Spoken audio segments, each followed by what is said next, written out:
What have I gotten myself into? A long time ago, I took all my arts degrees and I put them on a shelf. I wanted to be a journalist. But actually, that's not exactly true. I wanted to be a film critic. And I finally got my wish, and it's a story I shared in Virtue Bombs, How Hollywood Got Woke and Lost Its Soul, available now on Amazon. But now what? Well, I follow an industry that hates my values and the politicians I vote for. And most recently, it really won't take a stand against censorship or for free speech. And it just got worse. The Writers Guild of America, which recently unstruck, I guess you could say, decided against making any kind of statement regarding the Hamas October 7th siege in Israel, also known as the worst attack on the Jewish people since the Holocaust. Seems like a big deal. The great Megyn Kelly summed up a fraction of the atrocities that were committed by Hamas against the Israeli population on her podcast. A Hamas terrorist screaming Allahu Akbar when he tries to behead a man with a shovel who was writhing on the ground. Hamas terrorists entering one home where a young girl was hiding under a table, estimated to be between 7 and 9 years old. Then watching them shoot and kill this little girl. Dead babies and children burned beyond recognition. Now, listen, we don't have to comment on every crime, every atrocity on social media. I don't go over to my neighbor's house and say, "Hey, Fred, why didn't you comment about that local murder case? What's wrong with you?" No, we don't do that. But the WGA, like a lot of Hollywood groups, well, they enjoy commenting on the latest cultural events. The group rallied behind Black Lives Matter after the death of George Floyd. They did the same when the Me Too revolution hit, which, by the way, a wonderful movement on paper that basically self-destructed when it became hyper-political. Quite sad. But not a whisper about 1,400 Jews slaughtered in the most inhumane ways possible. Nothing. Now, a few people in Hollywood did notice their silence, like filmmaker Eli Roth. If you don't know his name, he's the guy behind the Hostel film series. Yeah, he directs movies about torture porn, but he's sane enough and moral enough to call out the WGA for not saying a word about real-life torture. And it gets worse. An Israeli Writers Guild also slammed the WGA for its silence. Now, here's what that group said about the situation. "Your silence is considered a stand. It is a shame that a professional writers guild cannot reach a consensus and find the words to condemn an act of terrorism, an act of unprovoked crime against humanity, against innocent civilians, women, children, the disabled, and the elderly." Now, that first sentence, "Your silence is considered a stand." It's powerful stuff, and it's right. But it turns out the WGA did try to take a stand, and it fell down. Here's what Deadline.com said about the situation. "The board of directors has worked exhaustively to consider the great diversity of opinions among our members on this issue and determine how best to address this as a guild. Like the membership itself, the board's viewpoints are varied, and we found consensus out of reach. For these reasons, we have decided not to comment publicly." Consensus out of reach, you say? Consensus on the October 7th atrocities? Against the butchering of people, the torture, and capturing it all in GoPro cameras? Ghoulish. Just ghoulish. I still love the work I do. I love reviewing movies. I love talking about pop culture with you. Still a wonderful career. I'm very happy I chose it. But covering Hollywood, this Hollywood, at this moment in time, makes me sick.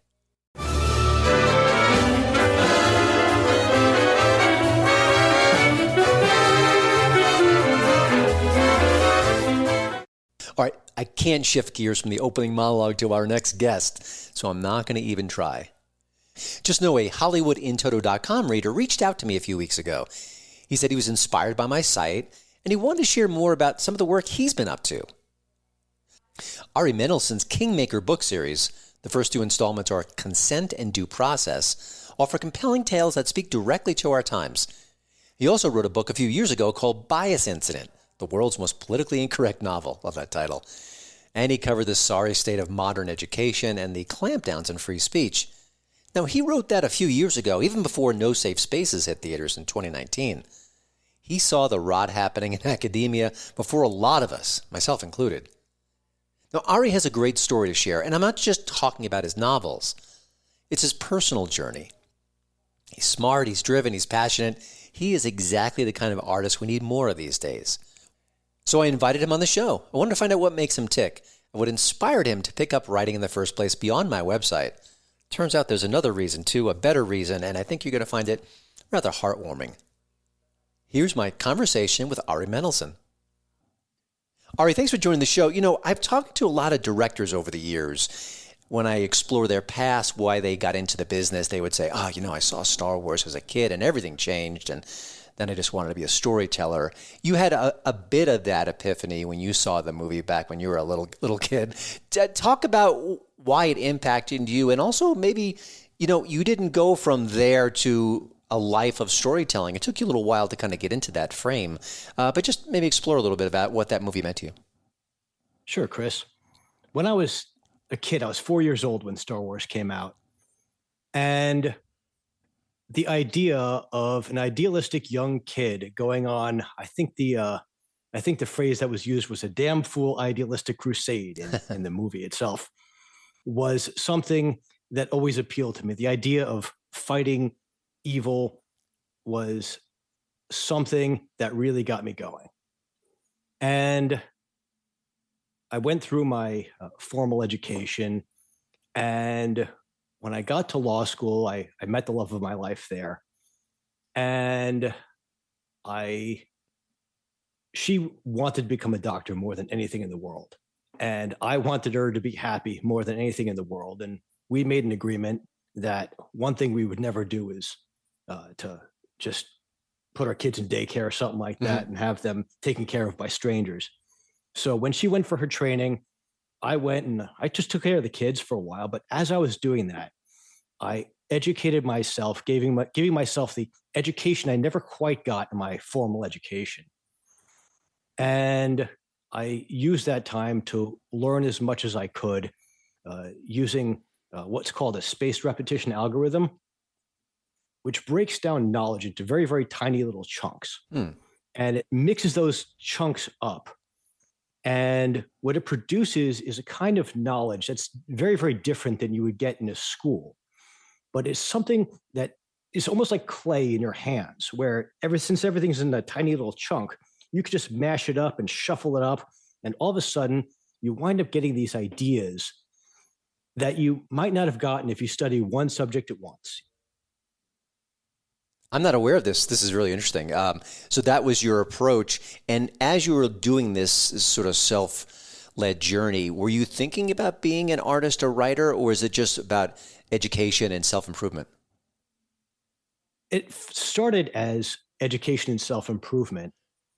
Then one night, I was living in New York at the time with my family, and a bunch of outrageous things happened. And I wrote a little funny, amusing story about them called fire brigades, SWAT teams, and something else I forget, because we had fire brigades and SWAT teams come to our house. Wow. It's true. And it's a very New York story, by the way.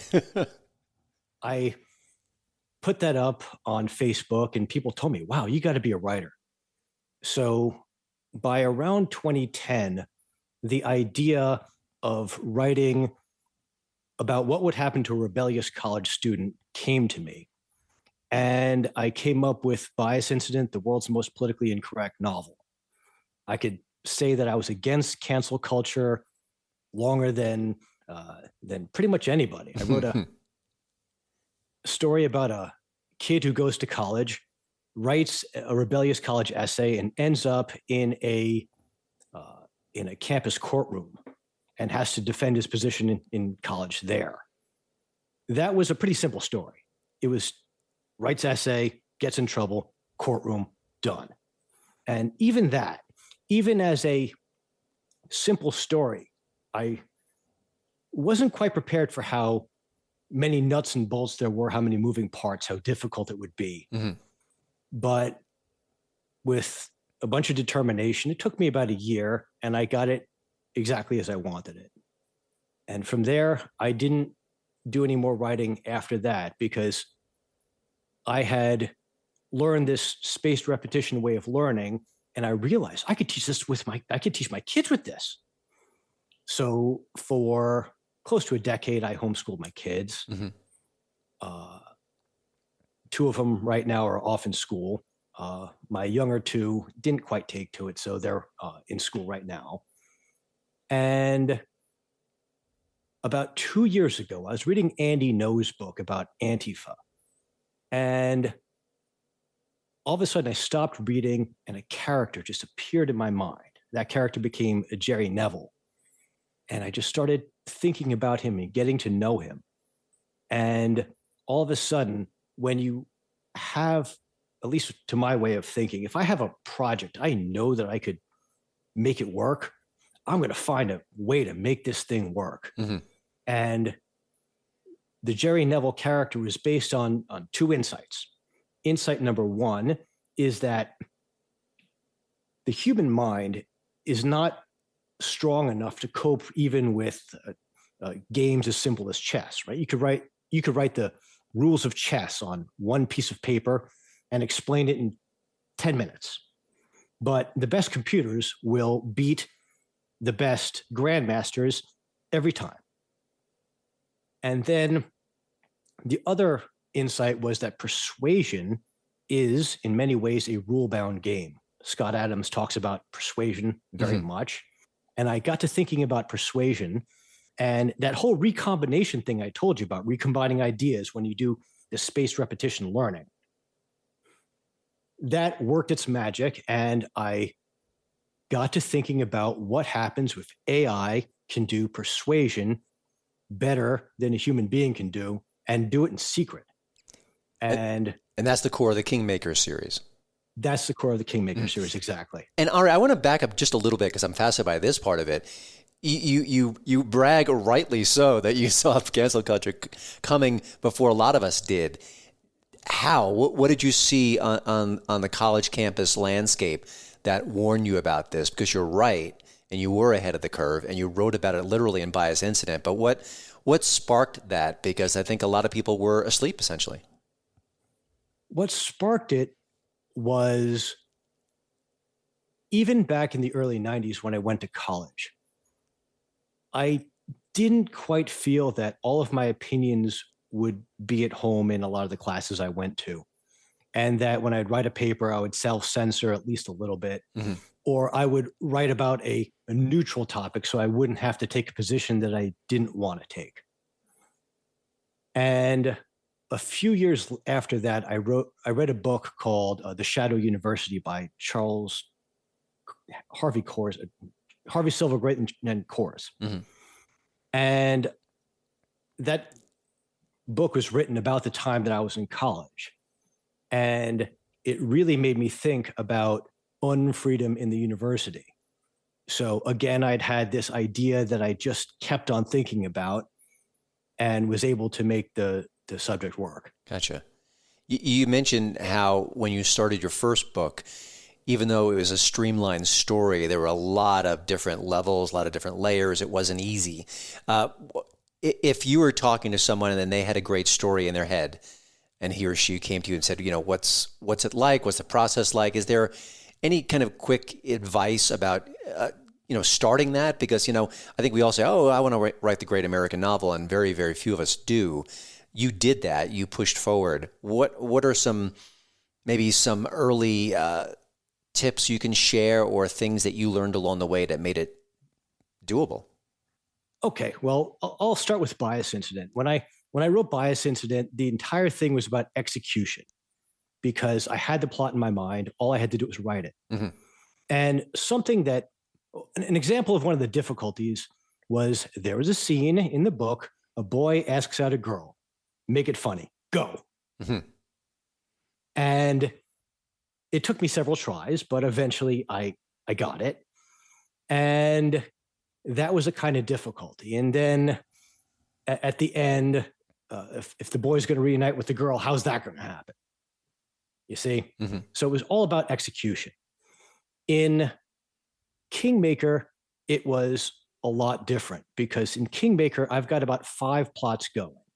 it's hilarious, by the way, that if you look at the reviews of Consent, every single one of them or close to it says the word weave or weaved or wove in it, because I've got 5 plots going. And what I did was, to get the weaving done, was I made a list of all my chapters and what's going on in each chapter, 4 or 5 words of what's going on in each chapter. I color coded them. And then I arranged my chapters in a rainbow. It was just that simple. Wow. But in the process, what I had to do is I had to listen to my characters. You see, I made my villain, Jerry Neville, as evil as anyone I could make. And then I got my heroes. And my heroes are essentially, I read books by James O'Keefe and Candace Owens and Andrew Breitbart and Andy No and several others. And I based my characters on them. And I mashed them up and I got to know their personalities as well as I could. For example, there's a scene in which an old Marine who got so tired of war and he went off and became a Catholic priest. By the way, I'm not Catholic. He became a Catholic priest, and there's a scene where he's being asked to go back into the fight. And I had no idea how to do it. And I just sat down and I thought to myself, okay, Father Gus, speak to me. What would get you to fight? And for me, the approach I took to dealing with my characters is the same approach I take to dealing with people, which is to try to see the world from their perspective, to listen carefully, listen to what people say, and to listen to what your characters say. Because if you do that, the people around you will tell you who they are, and your characters will do the same thing. If you listen, if you know them, if you care, if you're open enough to explore that possibility. It actually reminds me of when a lot of actors will say, you know, I'm playing a villain in this movie, I'm playing a killer, I'm playing this or that, just a despicable character. But they don't think of themselves as despicable. They have their own motivations. They have their own justifications. And so a good actor will have that kind of empathy toward them, even though, again, on the surface, they're monstrous. And I think, in a way, what I'm getting at is you're saying something similar, where you're letting the character lead the way, letting him or her speak to you, and that solves some of the problems. Exactly. Each one of even my villainous characters, you know exactly why they're doing what they're doing. Mm-hmm. And they will explain themselves to you so you could kind of see, wow, that's where they're coming from. Hmm. And that produces a story where you don't have a mustache twiddling awful villain, and instead you have an awful villain who, my Lord, that could be me if I were not moral. It could be me if I had his abilities. Right. You know, one of the things I think you and I have talked about either off air or in emails is Critical Drinker, who you're a big fan of. He's obviously a very entertaining fellow and really can dissect pop culture in a way that few people can. Talk about how the two of you overlap when it comes to your criticism of modern movies. What are some of the tropes you're seeing? What are some of the frustrations that you have when you go to the theater or watch something on streaming? I suspect what you're going to say is going to be what a lot of people are feeling, but you can probably put it much better than I can. Okay, sure. Critical Drinker talks a lot about certain tropes in modern movies, like the strong female character.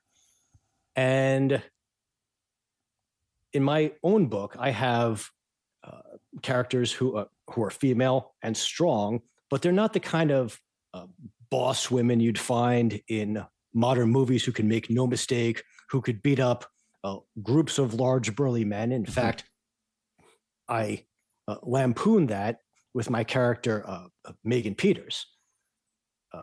She is encouraged to get in shape for her role as Lenore in the Raven movies. It's a little shout out to Edgar Allan Poe there. And so that people wouldn't have to suspend too much disbelief when she beats up large numbers of men. And when she's making her second Raven movie, she is encouraged to like do power posing and listen to inspiring music before she actually enacts her role. And she notices that her male counterpart looks so beaten down every time he appears near her.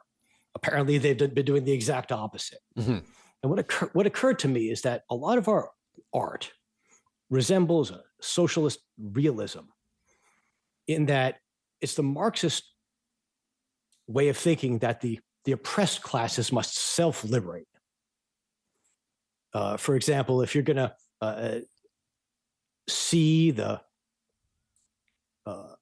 proletariat, the working poor, attaining the salvation that Marx has promised to them, you are going to see them rising up on their own. No one's going to save them. They're going to save themselves, which is why in modern movies, you don't have the damsel in distress. On the article I wrote for your website, one of your commentators said about damsels in distress that they're boring and that they don't inspire young girls, and they're just male wish fulfillment fantasies that derail the story. Well, as I said, Megan Peters is whip smart. She's very strong, but sometimes strong people, smart people, interesting people, they get in trouble. And sometimes they need to be rescued from that trouble.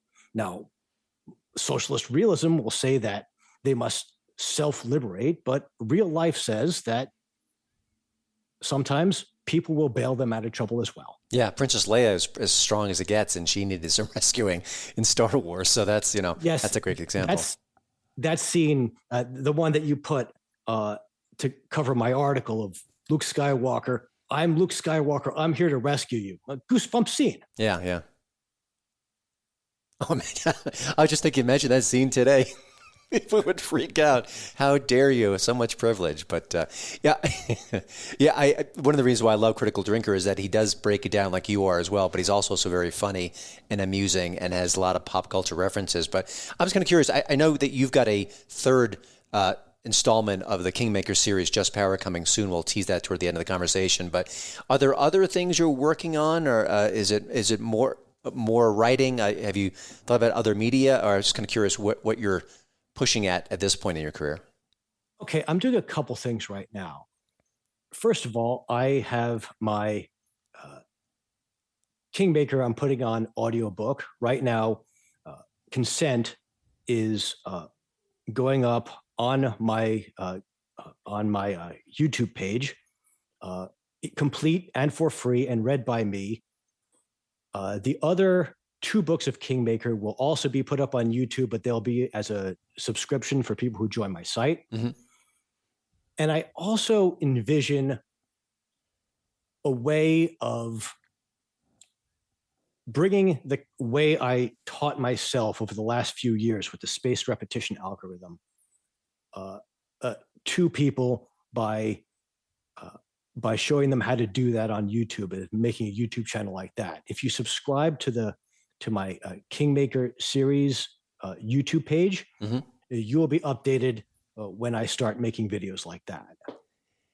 And Ari, before I let you go, one quick final thought or question or prompt in a way. What you've been doing takes a lot of work. You're married, you're a dad, you've got a lot of plates that are spinning at any given time, and I can relate to that. But I'd imagine there's something powerful and potent in not only seeing a vision and having a story, but seeing it through to its conclusion. Maybe this is a weird question to ask, like Barbara Streisand, if you could be a tree, what kind of tree you'd be. But just talk about the satisfaction you felt about not just tackling these projects, but seeing them in final form. And because I think that kind of vision, that kind of goal setting can be very powerful. And I was kind of curious what your personal reaction was when you not only thought about these goals, but you achieved them. Sure. People today are searching for some sort of an ultimate challenge. Like people will pay $100,000 to have some guy drag them up K2 or Mount Everest or something. You also find these inspiring videos. I really get into those, by the way, about you have to grind it out every day. People like Jocko Willink talk about, getting up at 4 a.m. because that book won't write itself. Well, that's exactly, by the way, what I did. I got up at 4, and where the house was nice and quiet, my mind was nice and quiet, I was able to get up and write. And both in terms of self-instruction and self-improvement, and in terms of creation of artworks, people I envision could be inspired to build them brick by brick. And I would imagine that people, they do have the time. If you, instead of that next Netflix series or the next sports ball game or whatever, people could, if it was a high enough priority, dedicate themselves to creation and to learning and to all these things. When I finished Due Process, the Kingmaker is divided into 3 books. Consent, which is the introduction to the concept and my characters, and it's a demonstration of the weapons that are being used against the people, this persuasion algorithm, this Chinese honeypot spy.